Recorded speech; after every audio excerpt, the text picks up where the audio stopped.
Bueno, la vez pasada veíamos sobre el uso de la inteligencia artificial, ahora en esto que se conoce como la economía digital. Retomando, yo les mencionaba que ya en esta época que nos está tocando vivir, pues la inteligencia artificial empieza a tomar un papel cada vez más importante.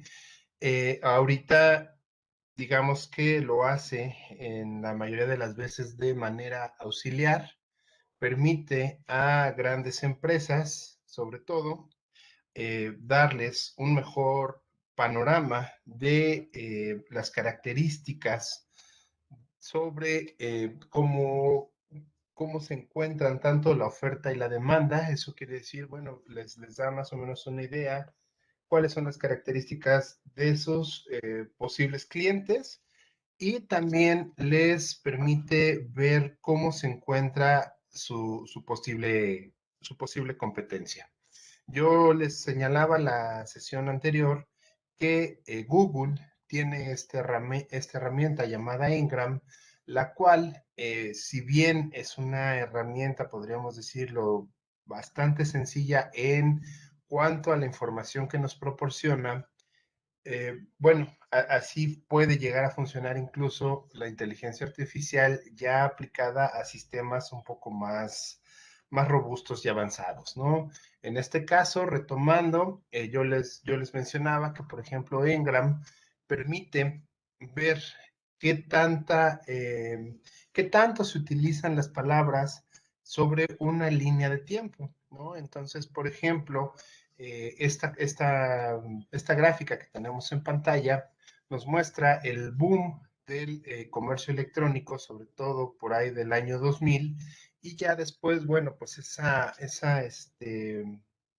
ese crecimiento se fue suavizando, sigue siendo todavía muy relevante, ya no igual que en lo que ocurría en el año 2000, pero sigue mostrando cierta relevancia, ¿no? Lo mismo empezamos a notar con el caso de palabras como Bitcoin y con el caso de economía digital. Les repito, ese tipo de palabras muchas veces son utilizadas por empresas para saber cuáles son las palabras que están de moda y a partir de esas palabras que se encuentran de moda, pues es más fácil poder crear incluso campañas publicitarias que les permitan llegar a nichos de mercado, ¿no? A ciertos nichos de mercado que estén contemplando. Ok, a partir de eso, entonces, nosotros podemos aseverar que la información es pieza importante para el desarrollo de la economía. Hoy en día, las empresas modernas van a requerir mucho de hacer inversión sobre la obtención de información, o podríamos irnos un paso más atrás, que sería más bien la obtención de datos y después su almacenamiento, su tratamiento y obviamente poder llegar a dar ciertas interpretaciones. Y a partir de las interpretaciones que se den con los datos recabados, bueno, pues entonces se puede ya sea monetizar esa información, tomar algún tipo de decisión o bien ver qué se puede hacer con esa información que se está recuperando, ¿no? Que se está almacenando. Podemos decir entonces que para hablar de la información, nuestro punto de partida serían justamente los datos. Entendiendo un dato como puede ser un elemento o un conjunto de elementos que van a representar un hecho o parte de él. Si ustedes recuerdan sus clases de estadística y también muy probablemente en econometría, pues prácticamente eso es lo que uno está haciendo, ¿no? Está recabando datos que pues simplemente nos van a decir hasta cierto punto algo de información el, eh, sobre el hecho o el acontecimiento que nosotros estamos tratando de investigar o estamos tratando de explicar, ¿sí? Dependiendo del dato que tengamos, pues podemos saber si esos datos son significativos como para poder tener información suficiente y a partir de esa información que se crea, poder dar algún tipo de razonamiento o de concepto sobre la información que nosotros estamos teniendo y así poder explicar un hecho, un fenómeno o el objeto de estudio que estemos nosotros realizando. Es importante y cabe hacer la mención y la separación de que un dato por sí solo no es información. ¿Sale? Entonces, lo que vamos a necesitar es que de acuerdo a la cantidad de datos y al tipo de datos que nosotros podamos recolectar, entonces eso permitirá generar información y posteriormente esa información permitirá generar muy probablemente conocimiento. ¿Sale?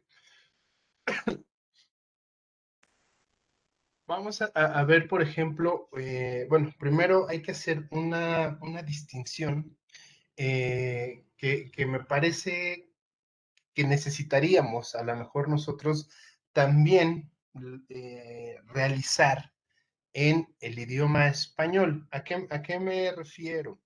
En inglés hay una diferenciación entre hablar, entre digitalizar y digitizar. En español, ambos conceptos se toman como uno mismo. En español, ambos conceptos serían digitalizar. Sin embargo, esta separación que se hace en el idioma inglés permite tener una mejor conceptualización acerca de el tratamiento de la información que se genera y de los datos que se obtienen. ¿En qué consiste digitizar? Bueno, a partir de la década de los 60, este concepto de digitizar lo que nos dice es que va a consistir en transformar un formato analógico en un formato digital. Abajo, si ustedes observan en esta lámina, la parte de abajo lo que está haciendo es justamente un ejemplo sobre digitización.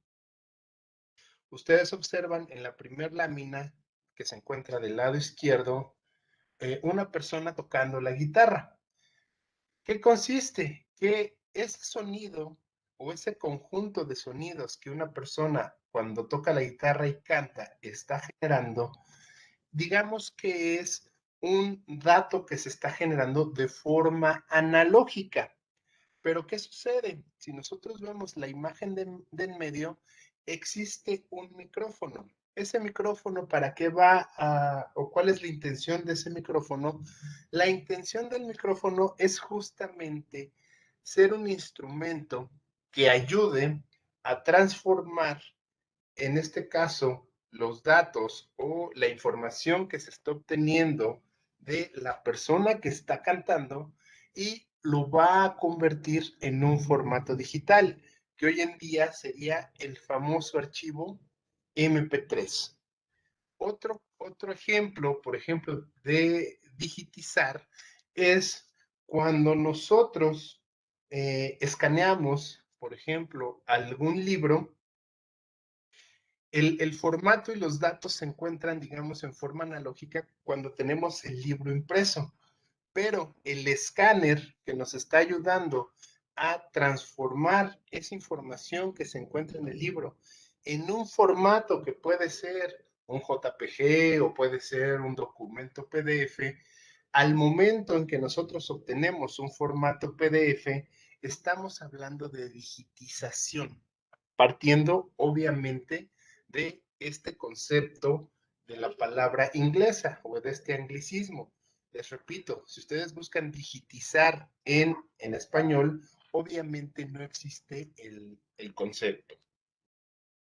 Ok, ahora bien, si ya quedó claro el concepto de digitizar, veamos qué es entonces digitalizar, de acuerdo con la concepción inglesa. Para cuando nosotros hablamos de digitalizar, vamos a estar hablando de un proceso donde se le van a agregar características extras o especiales a aquellos datos que se digitizaron. ¿Y cuál es la intención de darle esas características especiales? Es poderle ofrecer al usuario mayores ventajas en la forma en la cual va a tratar esa información. Por ejemplo, veamos el caso que nos aparece ahí en pantalla. Tenemos del lado izquierdo un libro en formato físico. Después, en la imagen del medio, está una persona utilizando un escáner con la finalidad de digitizar el libro y convertirlo, digamos, en un archivo PDF. Pero, ¿cuál es la relevancia o dónde empezaríamos nosotros a hablar sobre digitalización? Cuando ese archivo que se generó, que está digitizado, se manda, digamos ahora, a un ebook, a un Kindle, incluso en algunas tabletas, y nosotros revisamos el libro en la tableta, ese libro va a tener ventajas, o ese archivo digitizado va a tener ventajas que solamente haber sido copiado. ¿Qué ventajas, por ejemplo, existen cuando alguien utiliza un archivo de Kindle, por ejemplo? ¿Qué encuentra? Bueno, si uno utiliza Kindle, además de poder ver el texto y además de poder cambiar el tamaño de letra, que ya sería una ventaja de digitalización, también nos permite, por ejemplo, subrayar o en algunos casos, este dispositivo Kindle permite que si yo resalto una palabra, en ese momento va a buscar la palabra en un diccionario. Eso, ese tipo de ayuda extra que le están dando a un texto, que si yo lo tuviera en un libro físico, si yo tuviera la información en un libro físico, esas ayudas yo no las podría tener. Esa es una ventaja que, por ejemplo, tiene un Kindle en comparación con un libro en formato físico. Otro caso que también, por ejemplo, sería a lo mejor muy sencillo, es justamente la posibilidad de cambiar el color de letra, de cambiarle el tipo de letra, de ponerle algún tipo de iluminación, de subir o de bajar el brillo. Todo eso, todos esos extras, perdón, que yo le puedo poner a un documento que está digitizado, en ese momento, de acuerdo, vuelvo a insistir, con el concepto inglés, sería justamente una digitalización. Se le está dando un valor agregado a este concepto. ¿Hasta aquí alguna duda, algún comentario que tengan? Ok, ninguno. Continuemos.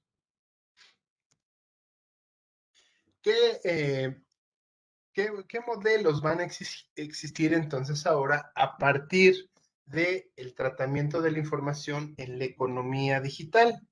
Bueno, primeramente, lo que vamos a necesitar como punto de arranque es justamente la parte de la generación de datos. Hay que buscar los datos y hay que generarlos, hacer que de alguna manera nosotros podamos registrar datos, registrar información para partir de esos datos que estamos nosotros capturando u obteniendo, podamos entonces darle una continuidad y darle un tratamiento hacia la información, empezar a generar valor agregado. Ok, esta generación de datos se puede dar de dos tipos. El primero, a partir de sensores. ¿Qué son los sensores? Por ejemplo, cada que ustedes utilizan la tarjeta del metro o del Metrobús, están utilizando un dispositivo que está registrando o que lleva un conteo de cuántas personas están, por ejemplo, entrando a una estación del metro en específico. Ese es un sensor. Otro sensor podría ser incluso su propio teléfono celular en una aplicación cuando ustedes utilizan, por ejemplo, una aplicación como Uber y están llamando solicitando un servicio de transporte, en ese momento el teléfono es un sensor. ¿Por qué? Porque está recabando datos y esos datos se le mandan directamente a la compañía y la compañía a partir de eso puede estar obteniendo información sobre horarios en los cuales utilizan más frecuentemente el servicio. También le puede dar datos para saber cuáles son las rutas que ustedes utilizan más. También le da datos que se pueden comparar con el resto de usuarios y saber aproximadamente cuántos usuarios están utilizando la aplicación justamente a ciertas horas. Todos esos son datos y estos sensores los van a ir detectando y registrando de forma automática.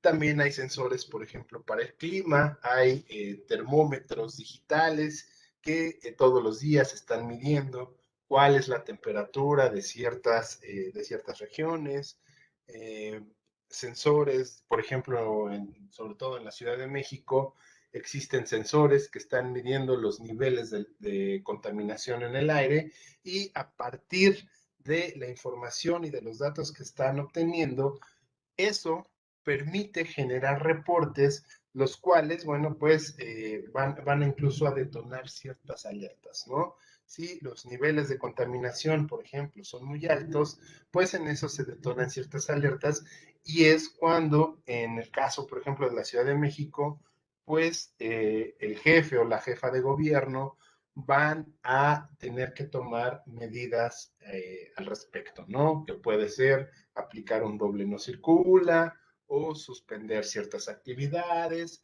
etcétera, etcétera. Ese sería el uso de sensores. Otra forma en la cual se pueden generar los datos es a través de lo que se conoce como la recopilación.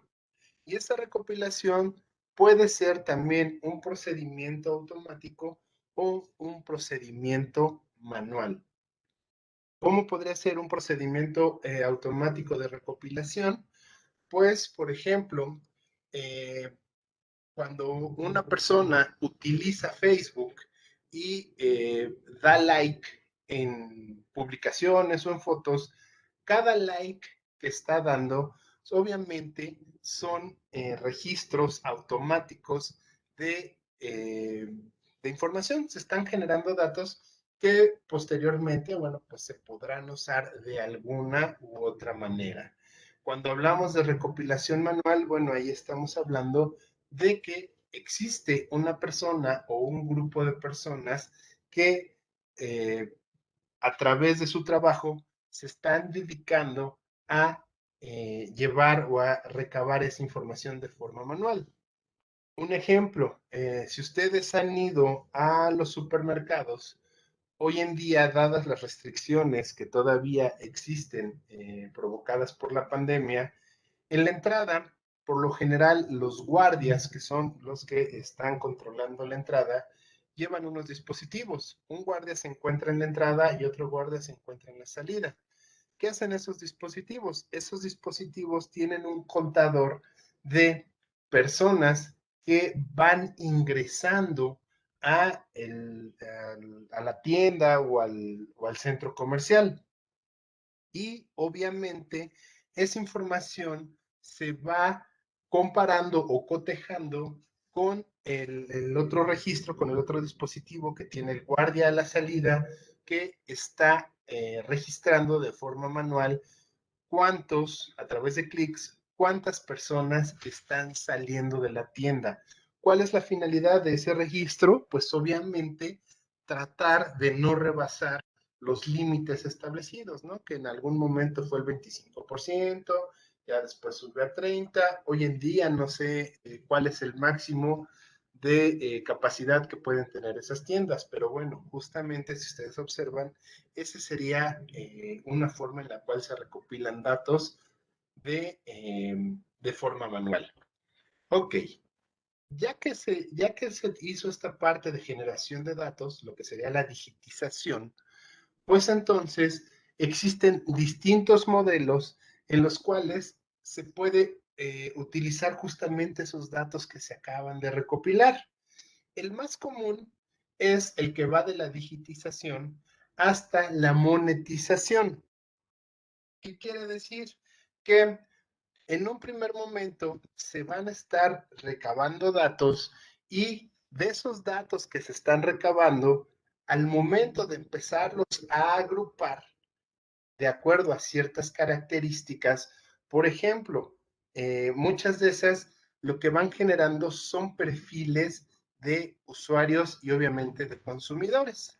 Y entonces, muchas veces los datos que recopilan aplicaciones como las redes sociales, como podría ser Facebook, como podría ser Twitter, o incluso el mismo Uber, lo que van a hacer es ir agrupando esa información de acuerdo a edad y a estrato social. Entonces, cuando ya esa información le empieza a acomodar, esos datos los empiezan a acomodar, empieza a generar cierta información. Esa información que se genera a través de los datos, lo que va a crear son reportes. Y esos reportes van a decir, ok, por ejemplo, a Facebook, en el horario, no sé, de 2 de la tarde a 5 de la tarde, es cuando entran más personas que tienen un rango de edad entre los 15 y los 20 años, ¿sí? Y por lo general, a lo que entran a Facebook es a darle like a las páginas de viajes o de videojuegos o de deportes, etcétera, etcétera, ¿sale? Esos reportes, cuando se procesan, aquí hay que hacer la aclaración. Hoy en día todavía muchos de esos reportes se revisan de manera manual, o sea, hay una persona que está revisando este tipo de reportes que se generan y a través de esa revisión comienza a generar cierto conocimiento y a decir, ok, entonces, pues quiere decir, de acuerdo con este ejemplo, que en un horario de 2 a 5 de la tarde, yo voy a poder estar ofreciendo a lo mejor servicios y productos que tengan que ver con deportes, que tengan que ver con videojuegos, que tengan que ver con viajes, porque es a la hora en la cual yo puedo meter ese tipo de anuncios y muy probablemente la gente le generará cierta, ¿cómo llamarlo? Bueno, lo atraerá, ¿no? Entonces, bueno, pues eso justamente es generar conocimiento. Existen también ya ciertos programas que están empezando a sustituir este tipo de interpretación de la información que se genera y a partir de estos programas que se crean, también ya se empieza a generar conocimiento, pero hoy en día podríamos decir que todavía se encuentra en una fase muy, muy inicial. Ok, ¿qué sucede entonces cuando se ha creado el conocimiento? Bueno, pues obviamente estas empresas no se van a quedar ahí. Ya que generaron el conocimiento, ya que generaron los perfiles de sus usuarios, pues llega el momento justamente de venderlos, de hacer lo que se conoce como la monetización. Vender toda esa información, obviamente, a las empresas que se van a estar eh, que van a estar poniendo su publicidad, se van a estar anunciando en Uber, en Facebook, etcétera, etcétera, en Twitter, ¿no? En Instagram.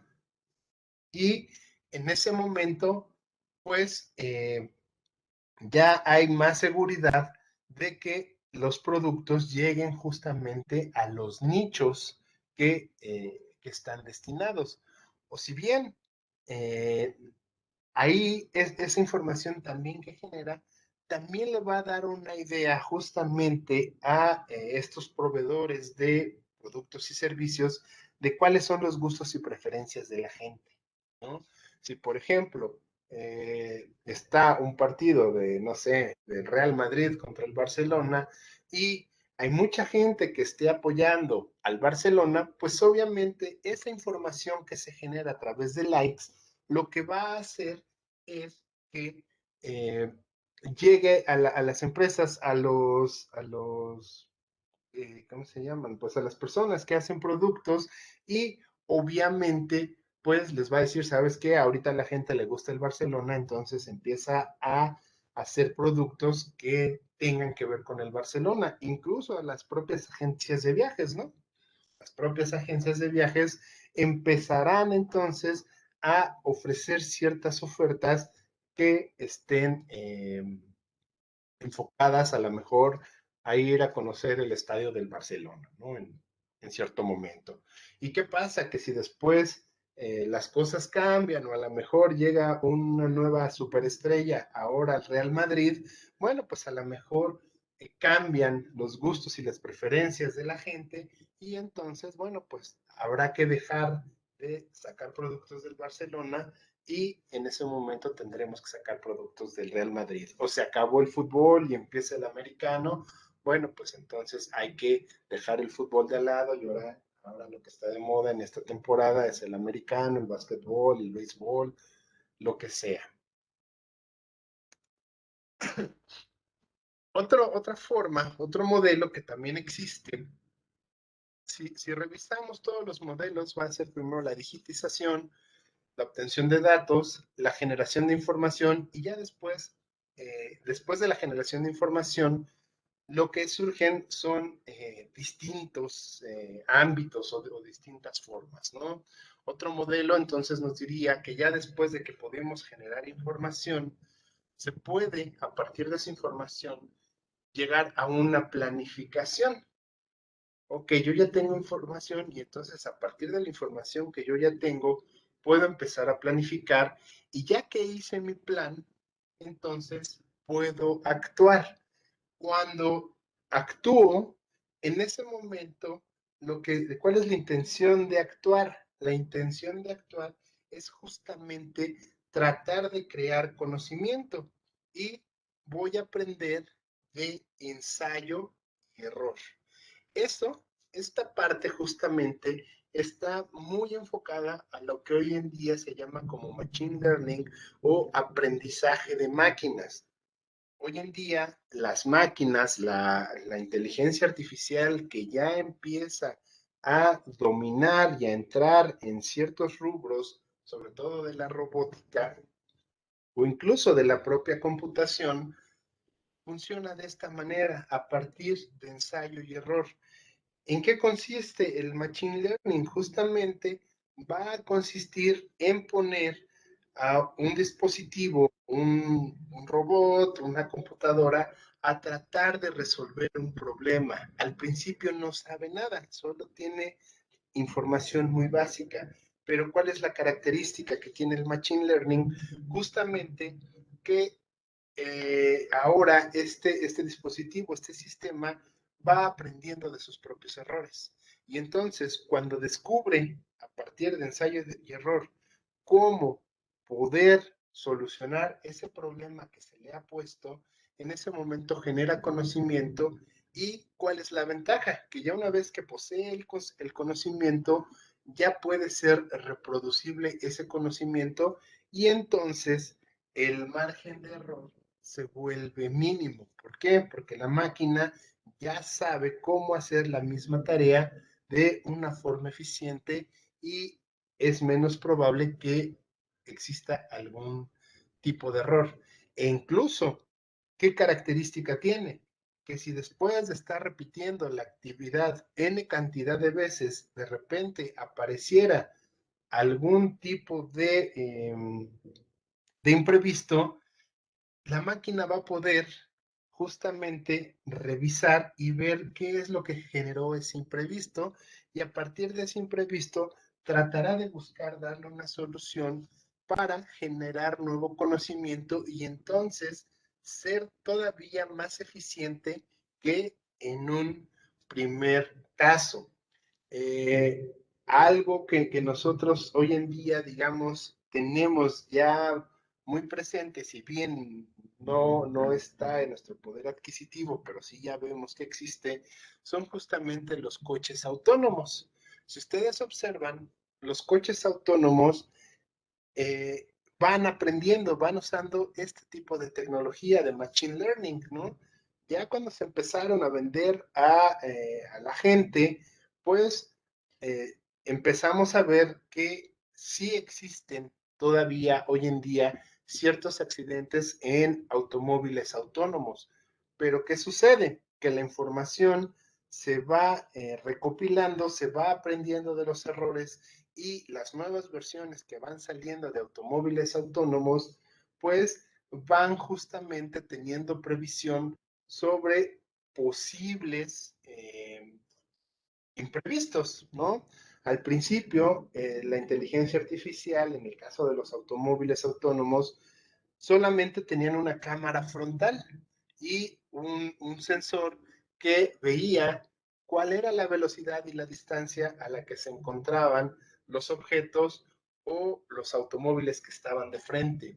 Después, ya aprendiendo del error, se dieron cuenta que también era necesario tener sensores en la parte trasera y en los laterales.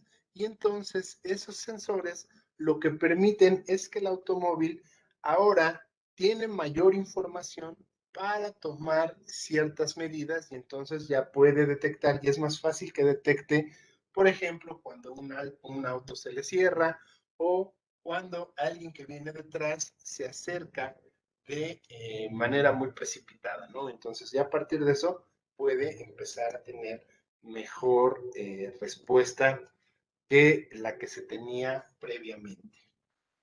Ok, otro ejemplo que nosotros tenemos es justamente cuando de la información se crea conocimiento y entonces ese conocimiento que se crea lo que va a hacer es generar un reporte de alternativas ante posibles escenarios. Y esas alternativas que se tiene, lo que va a buscar es justamente tomar la mejor decisión o al menos ayudar a que quien es el encargado de tomar la decisión pueda tomar una decisión de la mejor manera posible. Esto se utiliza mucho, este tipo de modelo se utiliza mucho sobre todo en empresas cuando se está tratando de buscar un nuevo negocio o se está tratando de modificar el negocio que existe. ¿Qué ejemplos tenemos de esto? Por, e- por ejemplo, hoy todas las empresas, podríamos decir todas las grandes empresas, manejan los famosos sistemas ERPs o sistemas a la medida. ¿Qué hacen los ERPs? Los ERPs lo que van a llevar es un control de todos los recursos que existen en la empresa, recursos humanos, recursos materiales, recursos financieros, y a partir de toda la información que se le va metiendo al sistema, se generan reportes ejecutivos que obviamente llegan a manos de los directivos. Y esos reportes ya sintetizados, lo que van a hacer es presentarle cuáles serían los futuros escenarios que existen ante cual o tal situación. Hoy en día también, por ejemplo, muchas empresas lograron eh, subsistir gracias a este tipo de sistemas, ¿no? El año pasado, o es más, hace 2 años, no se tenía pensado que hoy en día tuviéramos que vivir una pandemia. Estos ERPs, en muchos casos, ayudaron a hacer una previsión de cuáles eran los escenarios que iban a surgir a partir de una situación de pandemia. Los mejores ERPs obviamente les permitieron tomar mejores decisiones a los dueños y a los directivos de las empresas. También este tipo de modalidad, digamos que es la modalidad más complicada que existe hoy en día en cuanto a el tratamiento de la información. ¿Por qué? Porque lo más complicado es tomar decisiones. También existe digamos, un problema moral en la cuestión de que no estamos todavía como sociedad eh, preparados para que una máquina tome una decisión por nosotros. Entonces, hoy en día muchos de estos sistemas están quedándose justamente un paso atrás, justamente hasta la evaluación de alternativas, en la cual se van a dar ciertas alternativas, 5 a lo mejor o 3, y ya será decisión de quien tiene que realizar cierta acción o tomar cierta decisión, ya él escogerá de esos 3 escenarios o de esos 5 escenarios cuál es el que mejor se puede adecuar. Sin embargo, bueno, pues esto ahí sigue. Los desarrolladores siguen buscando que al final de cuentas ya la máquina sea quien permite hacer una toma de decisiones y simplemente justifique por qué esa sería la mejor decisión posible. Hay quienes todavía están en un conflicto ético si es posible dar el siguiente paso, que no solo la máquina nos diga cuál es la mejor decisión, sino que además la propia máquina tome la decisión y empiece a ejecutar acciones de acuerdo a lo que se consideró. ¿Sale? Y esto nos lleva justamente a lo que se conoce como conocimiento de enjambre. ¿En qué consiste el conocimiento de enjambre? Bueno, sobre todo, hoy en día, lo más difícil para tomar una decisión es justamente aquello que tiene que ver con las normas morales. Nosotros podemos enseñarle a una máquina a tomar decisiones sobre planeación, sobre finanzas, sobre producción, pero lo más difícil es enseñarle a una máquina a tomar decisiones de tipo moral y de tipo ético. Entonces, justamente lo que se está creando hoy en día es hacer grupos de trabajo, los cuales vayan tomando entre todos cuál es la decisión o cuál es la mejor decisión o qué decisión del abanico de posibilidades que existen es el que la mayoría de la gente estaría de acuerdo en tomar como mejor en una situación moral. ¿A qué voy? Vamos a poner justamente el ejemplo de los automóviles autónomos. Vamos a suponer que va una persona dentro de ese automóvil autónomo y obviamente él no va manejando.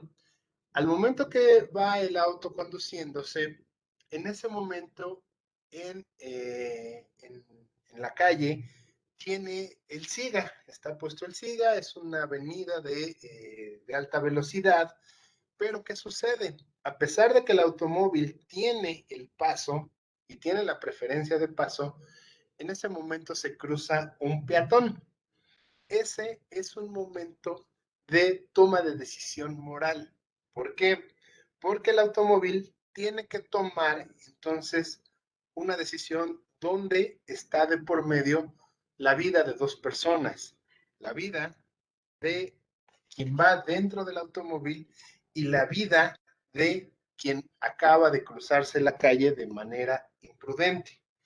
¿Qué se hace en este tipo de situaciones? En este tipo de situaciones se reúnen grupos de 30 personas, 20 personas, exponiéndole este tipo de situaciones. Y entonces, entre estas 30, 20, 15 personas, cada uno de manera individual y por separado debe de escoger qué es lo que debe de hacer el automóvil. Tratar de salvar la vida del peatón a cambio, bueno, no a cambio, pero con la posibilidad de que eso le lleve una lesión al ocupante del automóvil o debe de darle prioridad a la vida del ocupante del automóvil y eso no debe de importar si para darle seguridad a la persona que va dentro del automóvil, pues le pueda ocasionar la muerte a un peatón. Estas situaciones, este tipo de conflictos morales, eh, parecerían a lo mejor muy sencillos, pero hoy en día justamente tienen que ver mucho con la legislación en cada uno de los países. ¿Cuál ha sido la solución? La solución es justamente que se prevé que, por ejemplo, en el caso de las armadoras que ya empiezan a elaborar este tipo de automóviles, pues lo más probable es hacer grupos de estudio de acuerdo al país o a la región donde se van a establecer. ¿Qué quiere decir? Que en este caso habrá países donde se tendrá que programar para que a lo mejor la prioridad esté con el peatón, pero habrá otros países donde la prioridad esté justamente con la persona que va dentro del automóvil. Incluso ya en situaciones ya todavía más complicadas, muchas veces se ponen distintos escenarios. ¿Qué quiere decir con distintos escenarios? Ok, vamos a imaginar que qué pasaría si dentro del automóvil va un anciano y qué pasa si quien se cruzó la calle es una mujer embarazada. ¿Cuál de los dos debería de tener mejor preferencia, ¿no? O a cuál de los dos se le tendría que dar mayor prioridad. Eso es justamente el conocimiento de enjambre, actuar de acuerdo a lo que nos dice la mayoría o al sentir de la mayoría, con la intención de evitar hacer un problema ético mucho mayor. Ok, otra característica que también vamos a tener en este tipo de modelo de digitización es justamente que después de la información se va a generar conocimiento y a partir del conocimiento generado vamos a intentar buscar la predicción, tratar de ver qué es lo que va a suceder a partir del conocimiento que nosotros estamos obteniendo. Para nosotros como economistas esto no debe de ser muy ajeno. ¿Por qué? Porque si ustedes lo revisan, es más o menos lo que intentamos hacer justamente con la aplicación de la econometría. Tratamos de recuperar datos, a partir de esos datos generamos información, de la información que obtenemos tenemos un conocimiento al cual le incorporamos teorías que pueden ser en este caso de cierto tipo de corrientes económicas y a partir de esa información y de ese conocimiento que tenemos buscamos la predicción.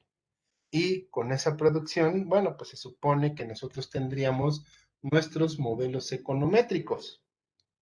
Ok, esta forma se puede utilizar en economía, sobre todo, por ejemplo, en el área de trading, para tratar de buscar una predicción de comportamientos de mercados financieros. Esto, obviamente, se está alimentando mucho, se está buscando desarrollar de la mejor manera posible. ¿Por qué? Porque genera grandes rentabilidades o es muy posible que generara grandes rentabilidades. Hoy en día existe mucho desarrollo buscando crear un programa de predicción que nos diga en qué momento va a cambiar una acción, en qué momento va a subir o bajar su valor, en qué momento va a cambiar un tipo de cambio o qué condiciones se dan para que exista este tipo de movimientos que nosotros sabemos, a final de cuentas, generan rentabilidad. También en la parte del trading, este tipo de modelo se utiliza, por ejemplo, para el caso de predicción de fenómenos climatológicos, ¿no? A partir de la información y del conocimiento que se genera, lo que se busca, sobre todo lo que se busca mucho, es tratar de tener una predicción sobre los huracanes que se generan, ¿no? Hoy en día, ¿por qué? Porque si nosotros podemos predecir cuándo y por dónde va a aparecer un huracán y de qué tamaño y de qué intensidad, bueno, pues entonces ya podemos tomar cartas en el asunto, ya podemos prepararnos para saber qué días o en qué fechas podría estar lloviendo, ya podríamos saber su trayectoria, ya podríamos estar preparados, incluso si es un huracán muy grande, para poder desalojar a la gente en tiempo y evitar pérdidas, por ejemplo, de vidas, ¿no? O disminuir pérdidas materiales. Igual en el caso de terremotos, es algo que hoy en día no se puede predecir, pero también existe mucho desarrollo, se está buscando ver si es posible encontrar algún tipo de patrón que nos permita saber con antelación cuándo va a ocurrir, por ejemplo, un sismo, ¿no? O cuándo va a haber cuándo va a ser erupción un volcán, cuándo van a ocurrir cierto tipo de cosas. Ok, ya hablamos de la información, ya hablamos de los modelos, ya vimos que la importancia de la información hoy en día, prácticamente, y les vuelvo a repetir, la información entonces es la materia la materia prima más importante, perdón, que existe hoy en día, ¿no? Y es a la que se debe de darle mayor, si no mayor, por lo menos sí mucha importancia. Pero obviamente también debemos estar de acuerdo que no toda la información es de calidad, no toda la información nos va a ayudar a encontrar o a saber lo que nosotros necesitamos o queremos saber. Eh, esto debe de generar información de calidad, o nosotros tenemos que buscar obtener información de calidad, y esa información de calidad la vamos a obtener a partir de los datos que recabemos. Quiere decir entonces que si nos dedicamos a esto, primero, y en lo que tenemos que tener mucha dedicación, es justamente en los datos que nosotros vamos a obtener. Si nosotros obtenemos datos que no son del todo fiables o datos que no nos están dando la información que realmente nosotros queremos, obviamente la calidad de la información que obtengamos, pues no va a ser una calidad de información satisfactoria, ¿no? Y podemos tener información errónea. ¿Qué nos va a decir si la información tiene calidad? Bueno, un primer punto sería justamente la compleción, o sea, que la información que generemos sea completa. Muchas veces nosotros no tenemos la información completa, y si no tenemos información completa, podemos caer en los errores de no conocer realmente la realidad de la situación, o bien de el fenómeno o del evento que está ocurriendo.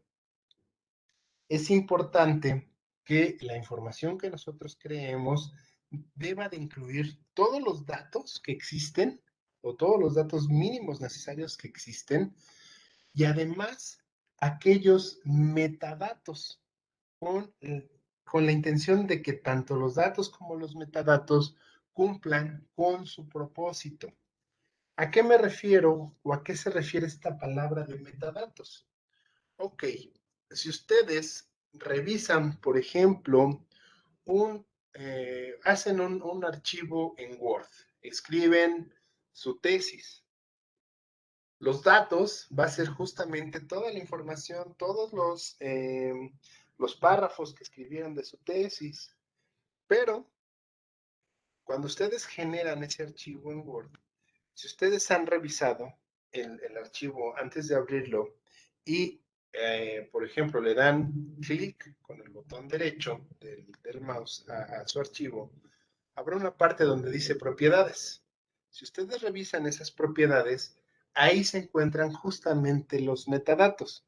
¿Qué son estos metadatos? Es información extra que se genera a partir del archivo que ustedes hicieron, que puede ser la hora a la cual hicieron ustedes el archivo, la computadora que ustedes utilizaron para hacer ese archivo, el nombre del usuario que hizo ese archivo, las veces que se ha salvado y se ha modificado ese archivo, ¿sale? Esos son metadatos. A lo mejor para ustedes y al momento de cuando hacen una tesis, bueno, pues esos metadatos puede ser que no sean importantes y relevantes para ustedes, pero en algunos casos esos metadatos llegan a ser muy valiosos, muy importantes, ¿sale? Ok. ¿Qué otra cosa? ¿Qué otra cosa es importante? Que ya que tenemos todos los datos necesarios y todos los metadatos necesarios para obtener información, lo que necesitamos es que esa información que se generó a partir de los datos sea un solo bloque estructurado. ¿Qué quiere decir? Que si yo utilizo 1000 datos, la información que yo obtenga esté toda contenida en un solo bloque. No puede ser que yo tenga distintos grupos de información o no puede ser que yo al momento de generar información omita algunos datos que de entrada eh, había yo capturado, ¿sale? O había yo obtenido. En eso estaríamos hablando con el punto de compleción. El siguiente punto tiene que ver con que la información tiene que ser significativa. O sea, la información que nosotros generemos tiene que tener sentido y debe de estar hecha de acuerdo al fin específico. Esto, este punto es un punto muy complicado, o sea, es muy fácil de entender, pero es muy difícil muchas veces de llevar a cabo ya en el día a día. ¿A qué me refiero? A ustedes les habrá pasado al momento de cuando ustedes tienen que hacer algún trabajo, entiéndase un ensayo, entiéndase un artículo, entiéndase incluso sus propios exámenes. Cuando ustedes responden preguntas, eso es lo que pasa muchas veces, que pueden tener la idea, pero la información que ustedes están escribiendo no tiene sentido o no tiene relación con lo que se les solicitó. Eso ocurre muy comúnmente y sobre todo ocurre cuando la información se genera de forma manual. ¿Qué sucede? Hoy en día, bueno, pues ya existen en algunos casos algunos programas que van a permitir que los datos obtenidos generen información que tenga cierto sentido, que esté relacionada con ese fin específico. Pero es muy común y pues sí, sobre todo es muy común que muchas veces la información que se genera no sea significativa, no tenga sentido, no tenga ni pies ni cabeza. O lo que podríamos decir coloquialmente, a veces la información cantinflea, ¿no? Hablan mucho, dicen mucho, escriben mucho, pero no tiene nada de sentido la información que están transmitiendo. ¿Qué es lo que debe de existir entonces? Bueno, pues la información debe de tener sentido, debe de estar relacionada, debe de tener las características y cualidades necesarias para que esa información incremente en el valor. O sea, ahí es donde yo debo de tener el valor agregado de los datos que yo obtuve. ¿Qué quiere decir? Que en el caso de Facebook, si Facebook solamente se quedara con al día hubo 25,000 likes, es información que por sí sola o son datos que por sí solos no tienen ninguna relevancia. Pero ¿qué sucede? Que si entonces yo digo, es que hubo 25,000 likes en la Ciudad de México cuando, no sé, la jefa de gobierno anunció que ya estábamos entrando a un semáforo amarillo, verde, ¿no? que ya habíamos recuperado la normalidad y entonces ya iba a existir ya se iba a quitar el uso de cubrebocas. Ok, ahí entonces sí, la información ya tiene sentido, ya tiene cierta relación, ya tiene un valor agregado. Yo ya sé por qué esos 25,000 likes, pero si nada más digo, 25,000 likes, pues entonces mi información no tiene ninguna utilidad. Eso nos lleva justamente al último renglón, ¿no? Que nos dice que la información debe de ser útil, debe de ser comprensible y debe de ser interpretable. Sobre todo, comprensible e interpretable. ¿Por qué? Porque muchas veces hacemos o obtenemos información y nada más nosotros, o a veces ni siquiera nosotros, entendemos lo que dice ahí. No hay forma de interpretarlo, ¿no? Llegamos a un resultado y ni siquiera supimos qué significa ese resultado. O bien obtuvimos información que realmente no fue útil, no tenía ningún sentido, solo nos dedicamos a estar obteniendo datos, a estarlos procesando, pero el resultado no fue útil pues, prácticamente para nada.